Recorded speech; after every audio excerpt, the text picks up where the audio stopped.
Bonjour à toutes et à tous. Alors aujourd'hui, on va faire un grand jeu. Alors si vous connaissez déjà le jeu, bah écoutez, il n'y a pas de souci. Vous likez et vous partagez parce que vous allez voir, c'est génial. Et puis si vous connaissez pas, préparez-vous. Attention, il y a de l'effet spécial. Il y a beaucoup d'effets spéciaux dans le jeu. Donc vous allez voir, ça va être très intéressant. Alors le jeu, c'est quoi? C'est quoi? Vous avez ici, vous voyez un bocal. Et dans ce bocal, je vais y mettre, vous savez que je suis golfeur, des balles de golf. Ok, je mets des balles de golf dans ce bocal, comme vous voyez ici. Ok, et je vais remplir ce bocal, hop, de balles de golf. Et là, vous voyez, vous allez me dire, on peut plus en mettre. Allez, on peut en mettre une. On peut en mettre une. On va dire qu'on en met une, d'accord.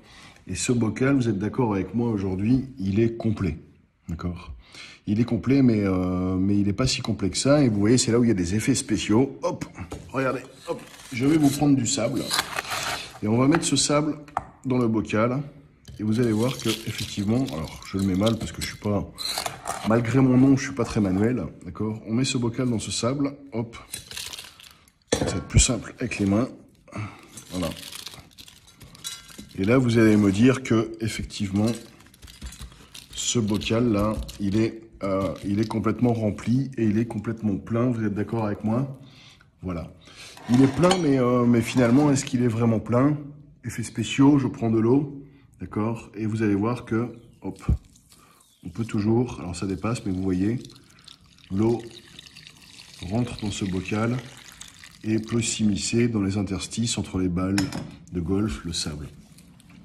Alors ce bocal, c'est quoi? Bah, ce bocal, c'est un peu une image. Ce bocal, c'est le bocal du patrimoine. C'est votre patrimoine, ce bocal.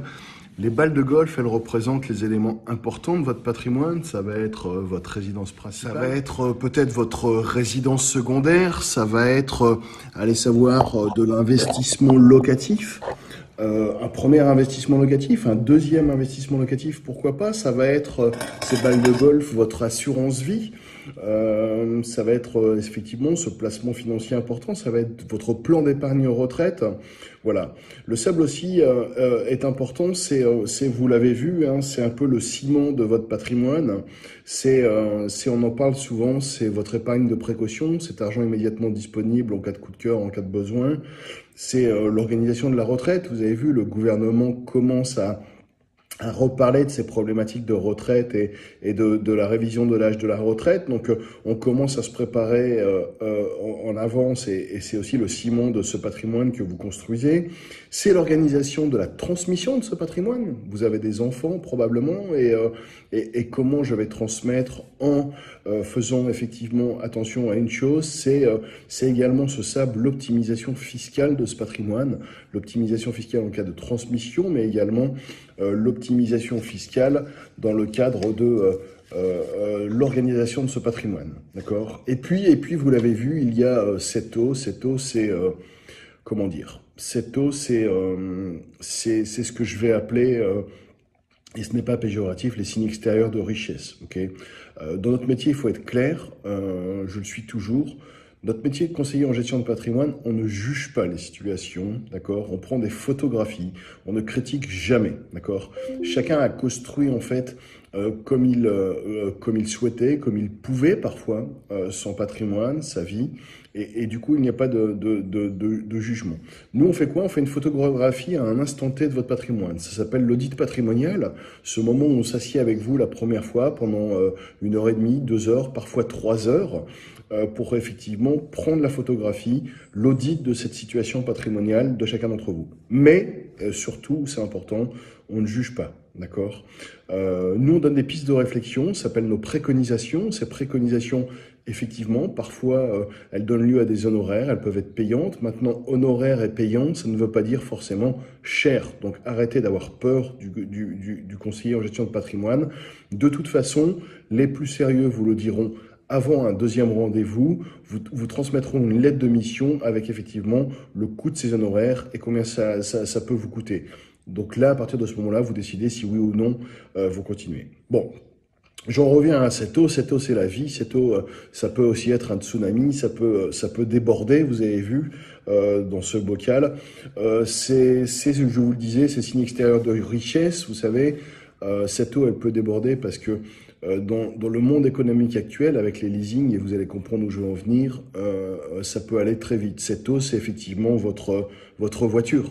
D'accord. Il est extrêmement facile, une fois qu'on est en train de choisir sa voiture et qu'on opte pour un leasing, de se dire, wow, écoute, finalement, chérie, c'est vrai que pour 100 euros de plus, on a toutes les options, on a le toit ouvrant. C'est assez facile et les vendeurs d'automobiles sont très forts de se dire, écoute, on va mettre 100 euros de plus, finalement, qu'est-ce que c'est dans notre budget? C'est 100 euros. Et puis voilà. Pour nous, gestionnaires de patrimoine, et pour moi, je suis extrêmement désolé pour tous les amateurs d'automoto et de belles voitures. La voiture, c'est pas un actif du patrimoine. La voiture, c'est véritablement un passif, d'accord. Quand vous investissez dans une voiture, ce n'est pas un investissement, d'accord. C'est un outil de travail. Moi, si nous prenons rendez-vous ensemble, vous me verrez arriver avec ma Mégane pourrie là.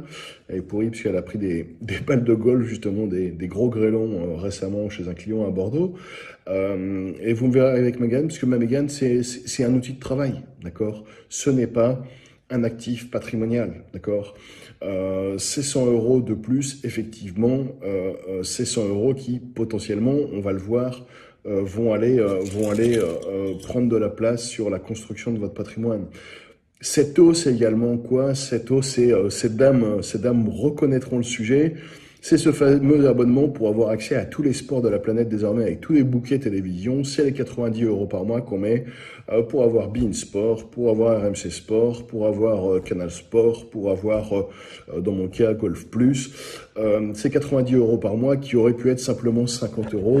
Mais non, nous voulions, nous messieurs, effectivement, avoir l'ensemble des sports, dont le golf et le cricket, pourquoi pas. Et puis tiens, si on peut avoir accès au curling. Donc oui, c'est 90 euros au lieu de 50 qu'on aurait pu, voilà. C'est également, certaines autres reconnaîtront l'abonnement mensuel à Nintendo Networks de 8 euros. Voilà. Moi, si je fais les calculs, et à nouveau, je ne juge pas, mais souvent, il peut arriver que des clients me disent, ah non, moi, vous savez, j'aimerais ouvrir une assurance vie, mais mettre 100 euros par mois, c'est pas possible. Alors moi, je repense forcément à cette voiture. Et à nouveau, je ne juge pas, mais je repense à cette voiture et je me dis effectivement, ce leasing qui a coûté 100 euros de plus finalement pour le toit ouvrant, était-il nécessaire? Et à nouveau, hein, dans le contexte qu'on vit et dans le Covid, j'entends qu'on a besoin de ces petites envies et qu'elles sont importantes pour pouvoir aussi avancer, mais je regarde ça patrimonialement, moi, et je me dis, finalement, si on avait économisé ces 100 euros sur le véhicule, qu'on avait économisé les 50 euros sur l'abonnement Tout Sport et les 8 euros sur la Nintendo Network, ça fait 158 euros par mois disponible. Sur 12 mois, ça faisait, allez, je vous le fais, j'ai calculé avant, hein, je vous rassure, 1896 euros par an. Ça représente à peine 18 960 euros sur 10 ans. Et je vais vous dire un truc, patrimonialement, ces 18 000 euros, ça représente peut-être effectivement le règlement des études de votre enfant, et en plus à Paris, quoi. Donc, nous ne jugeons pas, mais nous faisons des constats, et effectivement, il y a des... tiens, regardez, je vais vous reprendre un autre pot pour vous montrer effectivement... D'accord? Vous voyez ce deuxième pot vide là, effectivement. Et là, je vais vous mettre de l'eau. Cette fameuse eau, vous savez, dont je vous ai dit, qui... voilà. Vous vous rendez compte qu'en fait, si vous remplissez votre bocal du patrimoine d'eau, il va rester en fait finalement très peu de place pour les choses importantes. D'accord? Et toute la place aura été prise et tout ça va déborder. Donc oui, c'est une métaphore, mais globalement, il faut savoir effectivement... prendre des éléments importants patrimonialement, des choix. La vie est faite de choix. Vivre, c'est choisir, disait quelqu'un. Et le patrimoine, c'est aussi ça, c'est vous aider à faire ces choix, vous mettre effectivement devant le bocal du patrimoine et vous expliquer que il y a un moment, si vous voulez construire votre patrimoine, il faut savoir faire ses choix. Voilà. J'espère que cette vidéo vous a plu. Si elle vous a plu, écoutez, likez et partagez. Et dites, c'est super et machin. Voilà, moi je suis disponible. Maisondespatrimoines.fr, vous pouvez me joindre au 06 31 75 11 37 pour faire le point sur effectivement votre stratégie patrimoniale et si vous voulez qu'on se fasse un petit bocal ensemble. Ok? Allez, salut.